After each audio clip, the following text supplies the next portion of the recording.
All right, welcome. We did start, well, we appear to be starting late only because I didn't realize that we were not streaming and I'd already actually begun the session or the broadcast. So I was thinking that I was already talking to a uh, or broadcasting live, and it turns out that I hadn't clicked on the start streaming.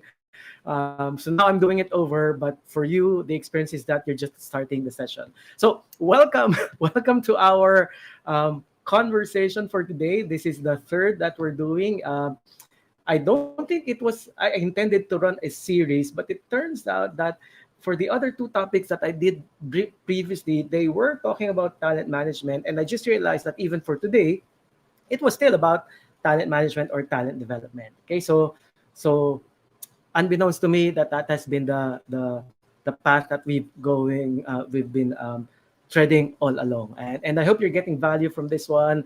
Welcome. If this is your first time to join, you can check out the previous shows down in the link or in the channel. But if it's your first time, hi, hello. For those of you who've been joining us for the past few sessions, we've only had, again, just about three. This is the third one.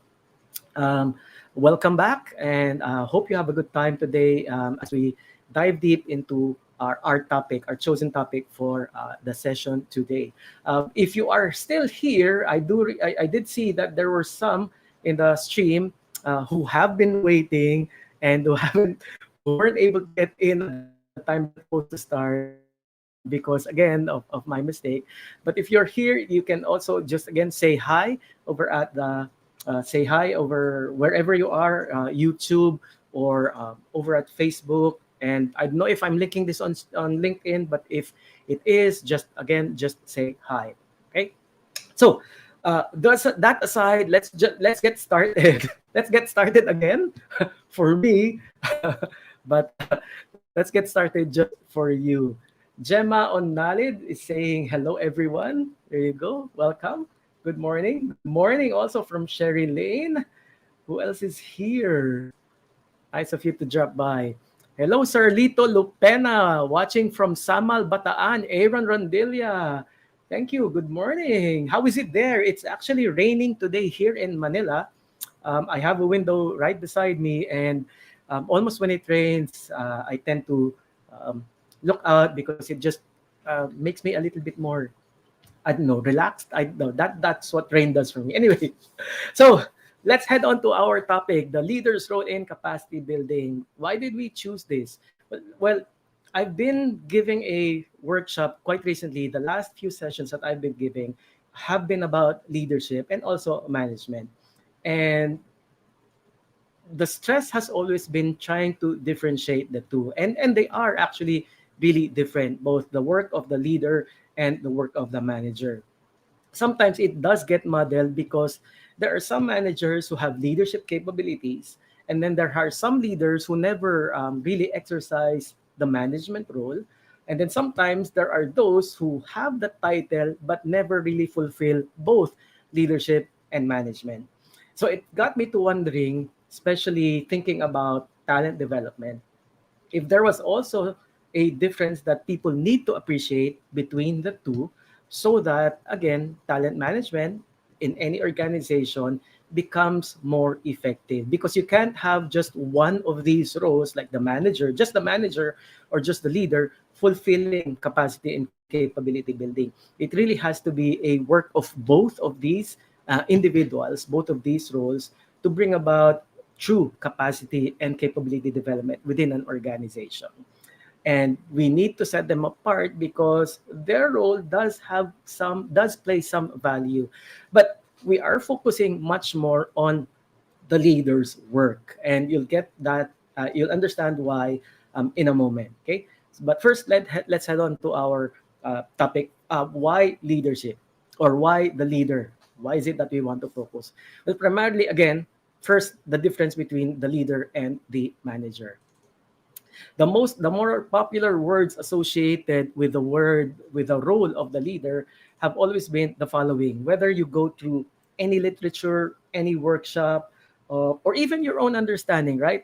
It's usually really about the following: inspiring, empowering, challenging, harmonizing, and originating. That's really the work of a leader, and rightfully so, because again, for many definitions, and this is the one that I usually use, because that is what the leader needs to fulfill. The leader needs to have the ability to influence, motivate, and enable others to contribute to an organization's success. In other words, it's really a role that doesn't even require you to have an official designation, all right? Because anybody can do this, right?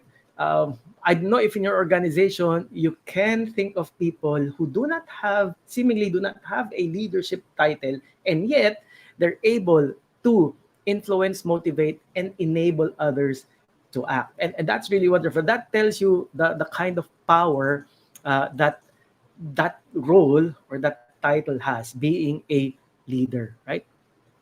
And when you look at the manager role this time, you will see that the associated words are far different from that of a leader. For a manager, the expectation is that they direct, control, maintain, implement, and or administer. And largely, that's because their role is supposed to, again, control a group or a group of individuals in order to achieve a specified objective. It is specified by the structure, in other words. It is formalized through that line, that reporting line. So a manager really is the one that sets the boundaries, the guidelines. The leader doesn't have that. A manager has subordinates, a leader has followers, and that those two are different, right? Okay. So when you look at these two, it does bring to clarity the different expectation. Let's say when it comes to, let's say when it comes to strategic planning, for example, we know that these two could play a different role, right? The manager works on the nitty gritty, while the leader focuses on the direction. When it comes to change, for example, the manager is the one that sets the change in motion. When it's planned out, they're the ones who organize, make sure it's running, but it's the leader that creates the impetus, even the desire for people to come along in the change. So they're really, really very different in terms of role orientation, in terms of focus, sometimes also in terms of the amount of innovation for each. Like a manager does innovate, so they both have the roles, but the manager does innovate, but it's innovation within the confines of uh, the role that they have, the organization that they're supposed to, again, control or manage. A leader, however, in terms of innovation, is a little bit more lofty. So they can both have, again, vision, they can both have innovation, quality in mind, and even focus, just very, very differently. So when you see and observe these differences, you want to ask, so how do I want to see the difference when it comes to capability and capacity building? For the most part, the manager's role in this has been the one that's really well defined, um, because because it's really part of their work, right? HR is a line function. Working with your human resource is a line function. That's why you can't help but really flesh it out through this particular role. And what we want to answer is, given that, what could the leader play in order to either support, reinforce the work of the manager? Okay, so that's what we're going to answer today. But first, let's try and understand those two words, capacity and capability. I think they're often mixed up also. I've attended sessions wherein they seem to be talking about capacity, or the title of the session is about capacity, and yet the bulk of the discussion was about capability. And sometimes also the title is about capability, but seemingly the way I receive it, so it might not be the fault of the one giving it, but the way I receive it, they seem to describe capacity more than capability. So let's first try and see if they are indeed different, and whether they are actually or not. You still want both, right? You still want to create both in the organization. Obviously, if it's one or the other, it could fall short about your intention for effectiveness, performance, and or development. But if it's the two that you focus on, that could change your entire world. Okay, so let's have a definition for capacity. What I'm going to use here, the definition I'm going to use comes from Daryl Connor. Daryl Connor is a known expert or authority in change management. And I borrow his definition because I think it's brilliant and it captures what we really mean by capacity. So, what does he say? He says that capacity is an individual or an organization's ability to absorb change effectively. So the keyword I think here is absorb. How much can you take? Whereas capability, and this is not his definition anymore, but this definition is the more popular one that I come across with whenever there is that, again, that topic, capability being discussed. And it's about the skills and knowledge required for a particular task. Okay. Let me try and illustrate the difference of these two. And we're going to use images because I think images are just easier to understand, right? And you'll see that many of my slides are about images because I think it really talks a lot more to us as individuals because it triggers many things. Anyway, I digress. So let's go back. So let's say now first the definition does emphasize the word change, right? But for our purpose, and I think for our purpose, and I think it's right for us to maybe even substitute because it still works as a definition. You can even substitute change with maybe responsibility. So, in other words, capacity is an individual organization's ability to absorb responsibilities effectively. It could also be about um, tasks, as simple as that. Tasks to absorb tasks or accomplish tasks effectively. So make no mistake with how we're using it. So it's not really just about change. So let's say this is what you're expected to absorb. Maybe this could represent your performance commitment. This could represent your key performance indicators, key result areas. This could represent your mission. If we're talking about the organization's capacity, this could be about your strategy or strategic map. All right. And let's say when you survey people, you realize that they can only take as much. Okay. And that's really their capacity. So based on what you want, based on your demand, based on what you need, based on what you require, this is what an individual is only able or an organization is only able to do. So that's what we call their capacity. And their capacity could be born out of could be born out of, let's say, maybe experience, context also could be one reason for capacity. It could also be capability, but I think again capability can be set apart, and I'll illustrate that in a moment. But really, this is this is what you're expected to do, and you can only do this as much. It can also be related to your motivation, right? I don't want to do all of those things. So that's really your capacity. Your emotion, in other words, puts a cap on your capacity. So that's also possible, right? We also have one from, okay, hello, who is this? Sorry, watching from Mariveles, Mental Wellness and General Hospital. Welcome. Sorry if you see me dodging. I'm looking at the screen. But that was Diamond Girl. Good morning. All right. So here, sorry, if you didn't see the previous transition, beyond the four, we did add a couple of more, right? So here, and then we added so much so that even if you have a lot more demand, what happens is because of your current capacity, you still are not able to achieve all of that. And by the way, capacity might not be might not be a person's fault. Sometimes it's also the structure of an organization. Sometimes it has to do with the tools that you're given, right? You cannot do as much because you have this much, this much tools. So your capacity doesn't allow you to stretch beyond your seeming limitations. So that's why I think it's really different from capability. Okay, so that's our illustration. The other portion of that, so again, you're not able to do as much because you just have this as a capacity. When you look at capability this time, so we look at the same diagram, but this time we look at the content of your capability, of your capacity. So a way to understand this would be capacity might refer to what you're supposed to do or what you can do. Capability talks about how you do it. All right. how you do it. Okay, sorry. So that was Miss Leia, apparently, Miss Diamond Girl, right?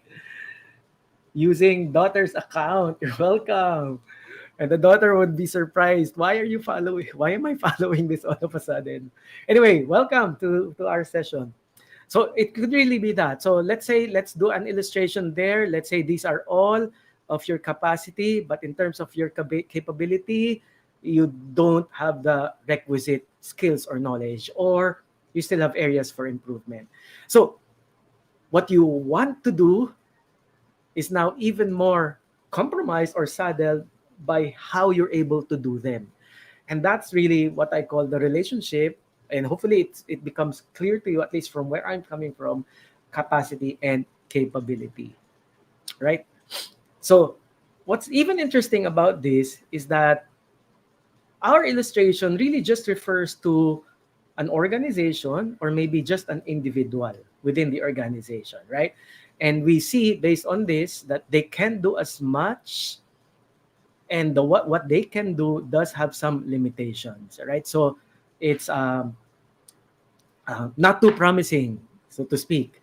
And when you look at all of the other people within that organization, it could really set off an alarm of sorts, especially when you realize that you have staff who don't have even either capacity and or capability, or in this case, they have the capacity, but the way they execute it has some um, has a lot more to be desired for, because their capability is not at the ideal level. Now, there's nothing wrong with that, by the way. These are just the context of each of your staff. What could be wrong is if you begin seeing this and then not doing anything about it, because obviously the ideal picture is for everybody to have both capacity and capability. I think this one is the best illustration, right? It's the best illustration when it comes to one of your talents, but it's the worst for his or her context. Why? Because this person will be the one who will be given all of the tasks. Kasi siya yung may capacity and capability.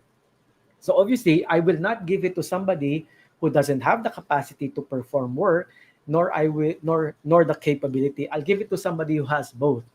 And what happens, it ends up being that this person, the one who has both capacity and capability, is the one that gets all of the work. And they start noticing that how come all of my teammate who doesn't have capacity and capability doesn't get work. And obviously that's because the boss is not confident, right? So it's being given to you. So you reach a point wherein suddenly you're disillusioned, and you feel that having capability and capacity is a curse.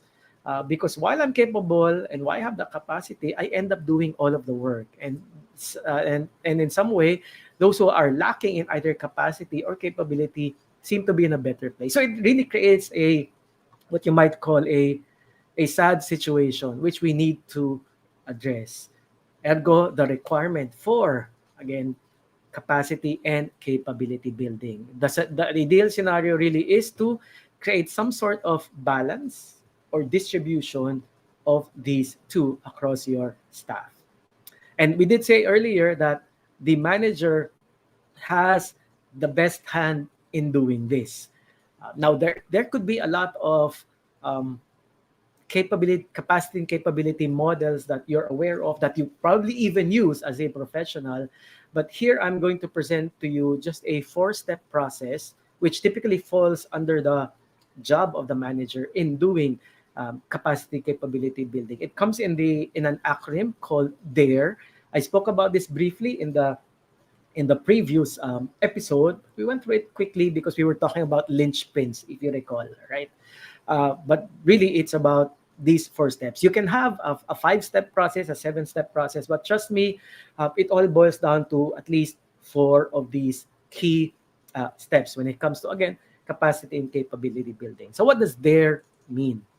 It's actually an acronym wherein step 1, what you do is you define talent requirements. So these simply are your expectations or the standards by which you desire everybody to be at.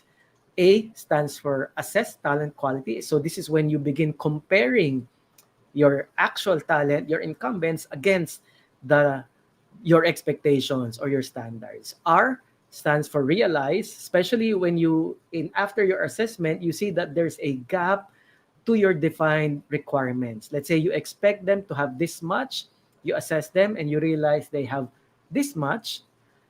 Sorry, you're not seeing me, but you have this much, and then in your assessment they have this much. In realizing, you try and close the gap. So that's what happens in step 3. And finally, in step E, or letter E, that's when you evaluate effectiveness. In defining talent requirements, it could be again about setting standards, standards of or criteria. It could be performance based, it could be competency based, it could be engagement, it could be all of the three.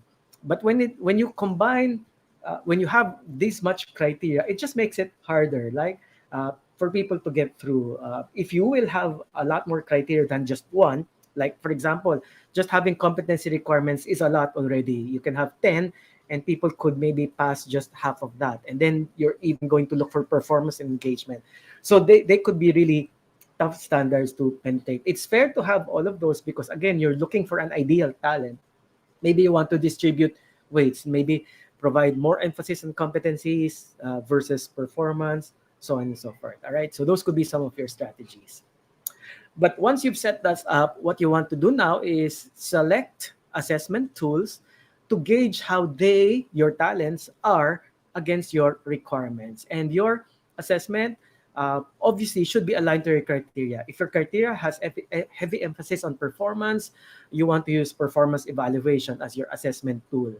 If it's competency based, competency assessment. If it's engagement measurement. Then when you see a gap, that's when you want to realize talent potential. That what we basically mean here is that this is when you attempt to close the gap.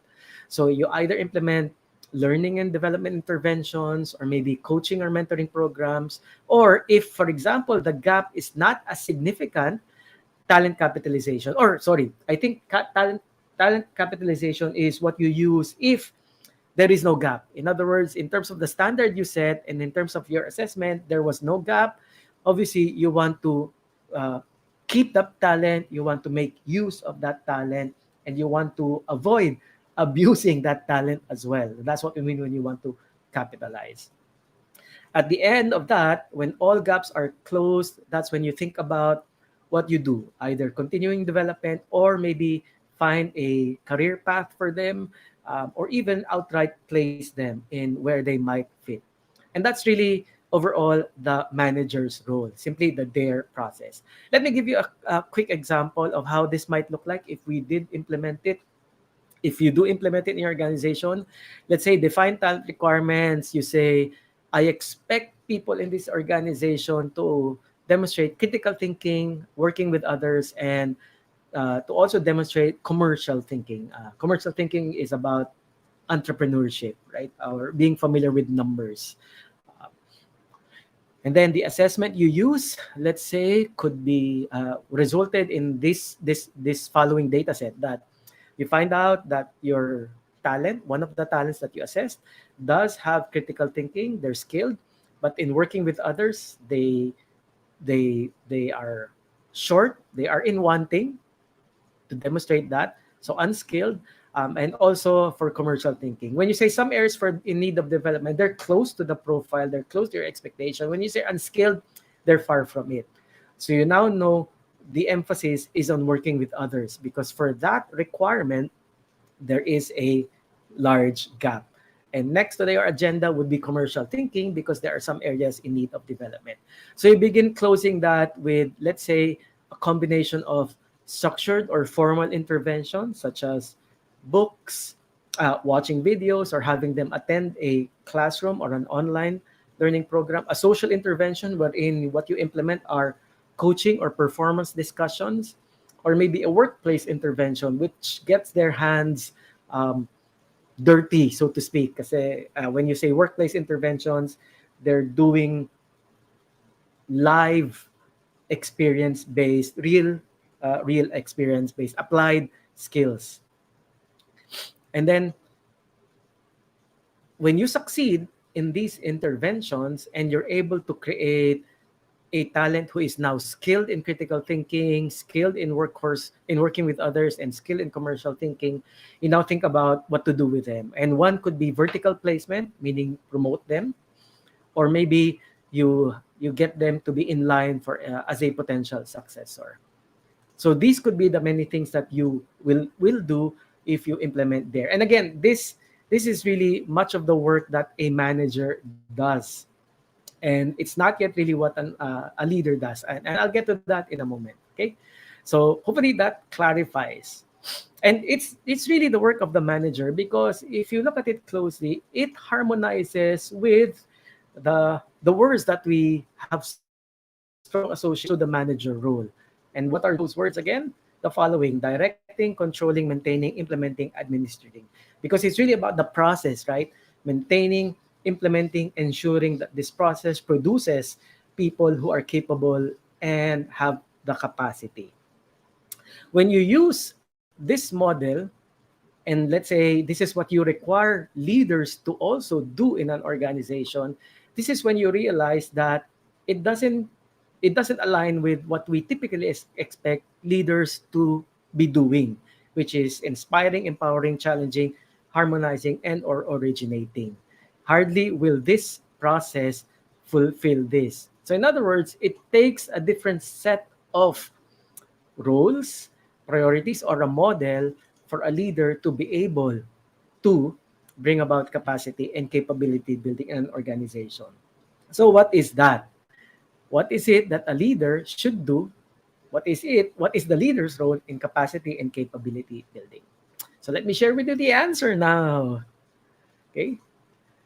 So we're also going to use a model for this one, or an acronym, but the acronym are not steps. The acronym is rather a destination for the leader, because that's what leaders do. They always have a long view. They always look to what's over there at the distance. So rather than give leaders a step, you want to give a leader a destination. And in that destination, that's when they activate the roles that they need to play in order to reach that destination. That acronym that we're going to use is HILO. So you want to pronounce it in the English way, not in the Tagalog way, na hilo. For those of you listening in, and I say this because we've had some coming in, some watching the live, the broadcast stream from Pakistan, Australia, and then the last few episodes, Singapore. So if for your sake, and or as a trivia, hilo, the way it's pronounced in our vernacular, hilo means dizzy. Um, I think, yeah, that's it, right? For those of you in watching over Facebook or YouTube, you can help me out here. But that's what hilo means, right? Dizzy, um, maybe blindsided to agree.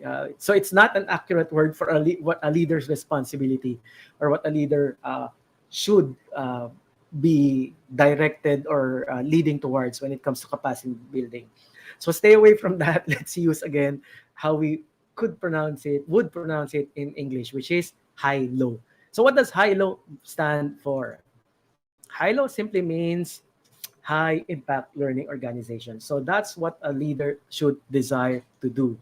And to get to that high impact, a leader moves an organization from four levels of maturity, right? Coming from level one, two, three, and four. Okay. And by the way, if you want some literature to back this up, you can look at the work of Josh Bersin. He's the one that actually initiated this conversation about high impact learning organization.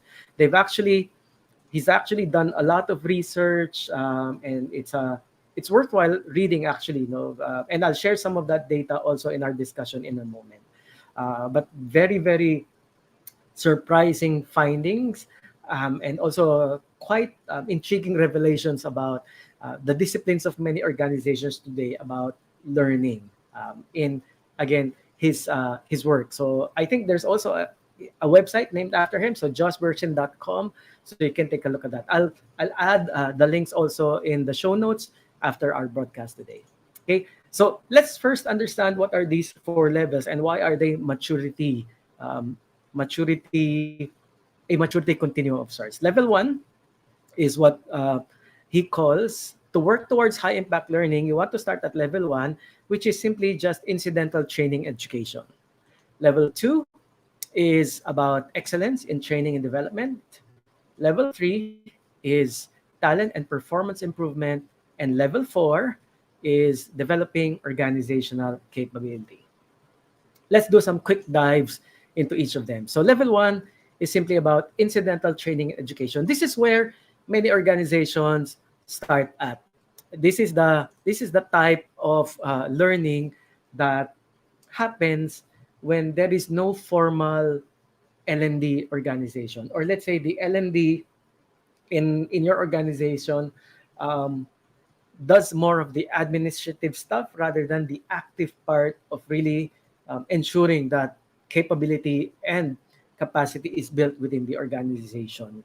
So, because of that lack of structure or lack of strength, you still want, there certainly is going to be still some form of development happening in an organization. But again, it's largely informal or unstructured and done by each of the teams. In other words, your engineering team might have its own learning programs within, your finance team could have their own learning discussions within their team. Over time, however, while these are good, they realize that it can't be sustained. And not because of the content, but because of the manner by which the learning is implemented. The value of learning professionals is they can actually tell you how you want to run an intervention. For example, in the hands of somebody who's not trained, they might think as L&D is simply just stand and deliver. But an L&D professional will give you some perspective that in delivering it, you need to know the kind of audience that you have, because your audience dictates the method that's ideal for them. So because, again, for lack of L&D, you might see some of your development programs working, but only working for a time. You'll have questions such as, I did coaching, how come it didn't stick? Or I gave a workshop on this topic, how come I didn't see them practice it? And largely that happens because, again, there is that knowledge gap. I don't want to use this word, but maybe the scientific backbone of how learning should happen. But make no mistake, level one is already good. At least there's some amount of development, capacity, capability building happening.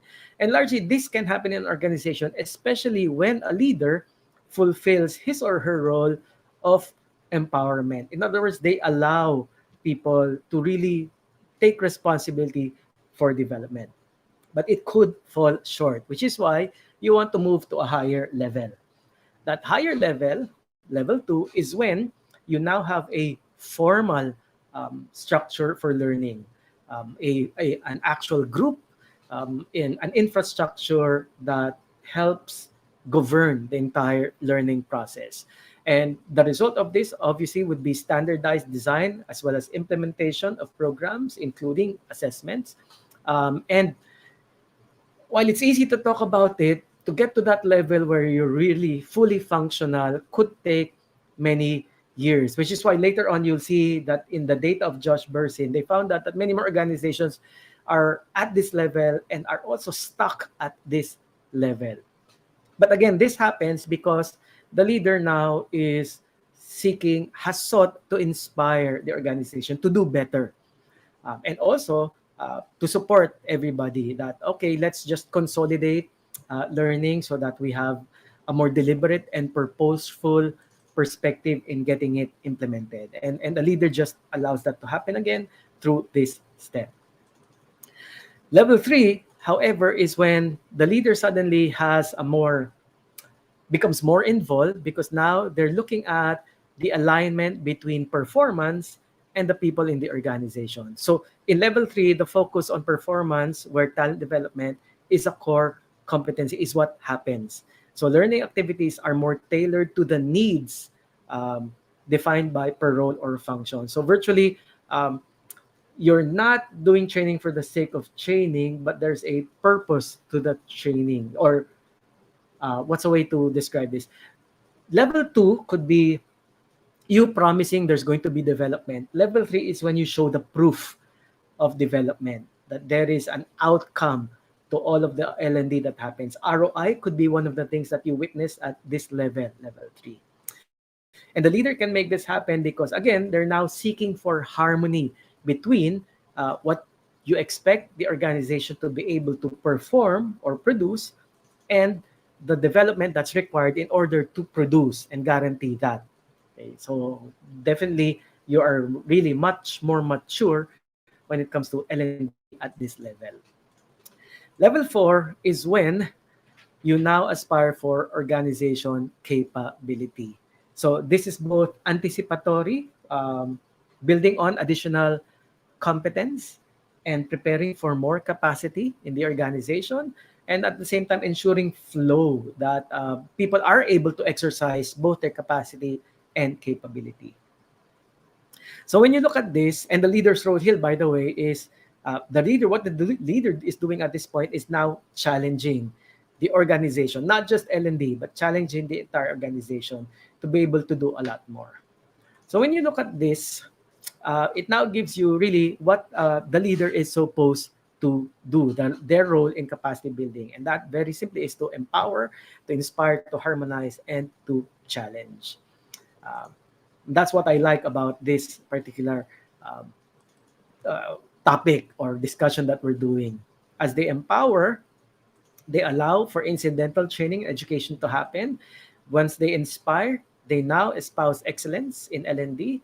And when they begin harmonizing, they now close the gap or ensure the alignment between the organization's performance, capacity, capability with talent, capacity, and capability.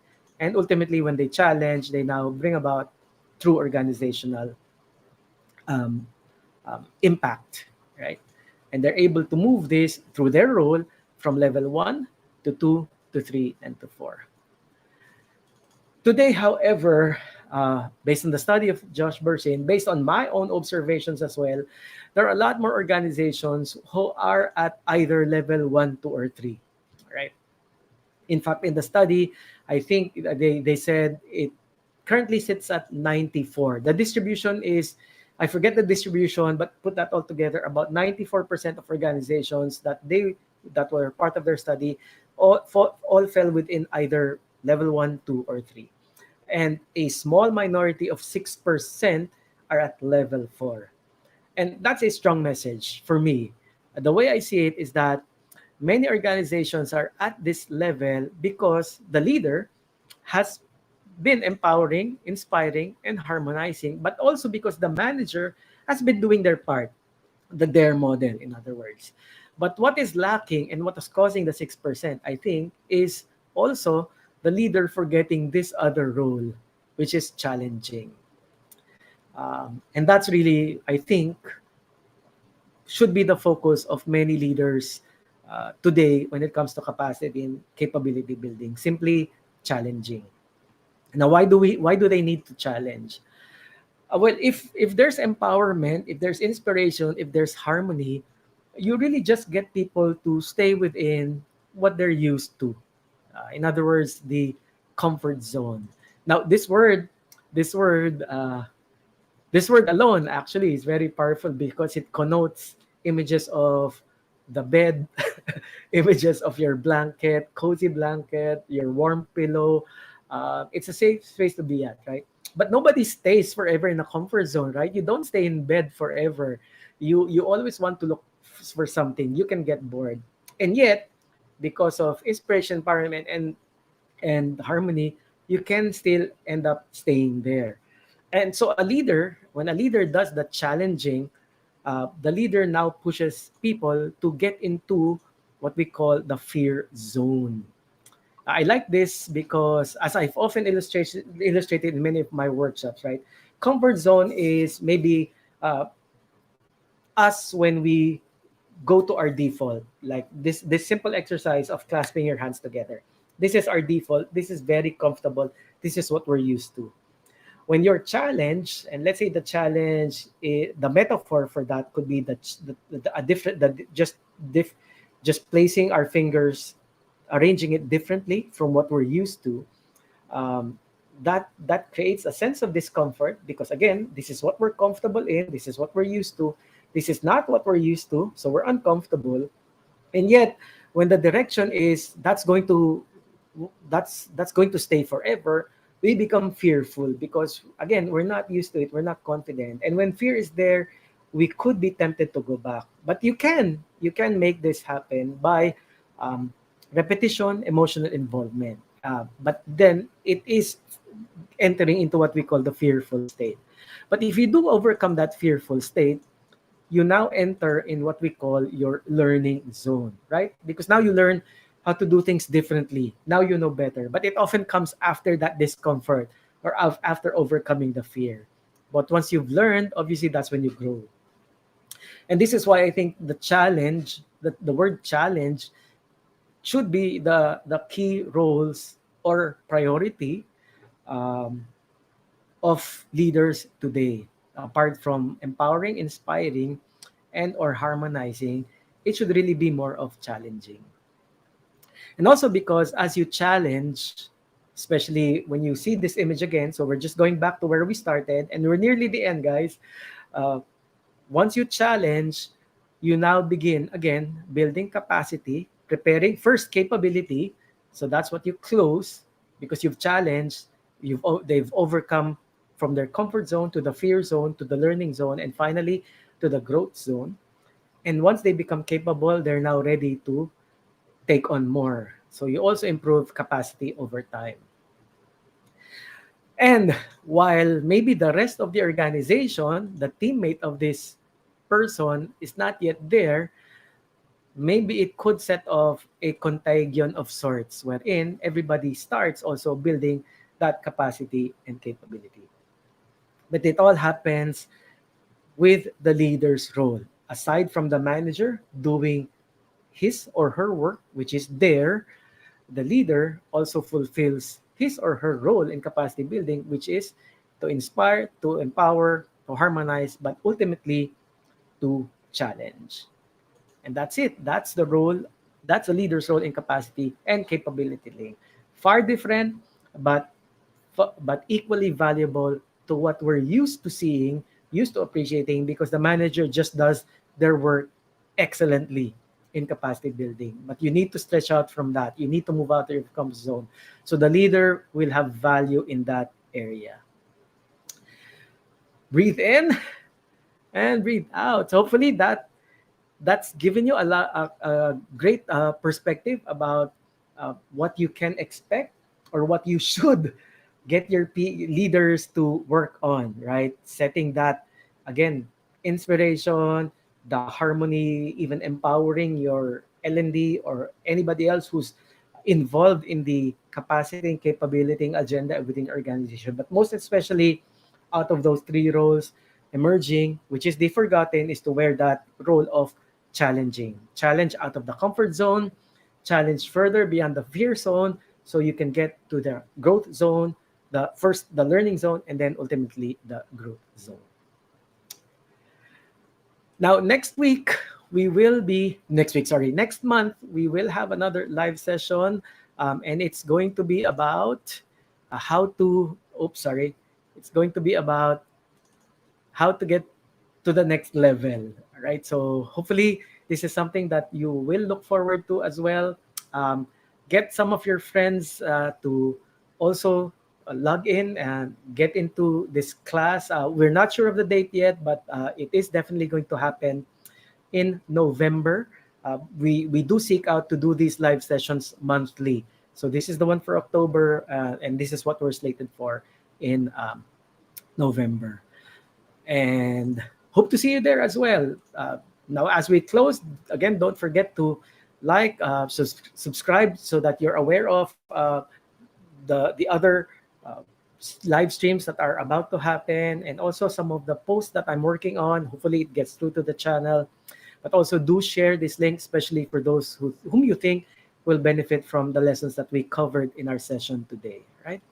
So thank you so much for joining. I hope it's given you value, and hope to see you in the next one. Bye bye.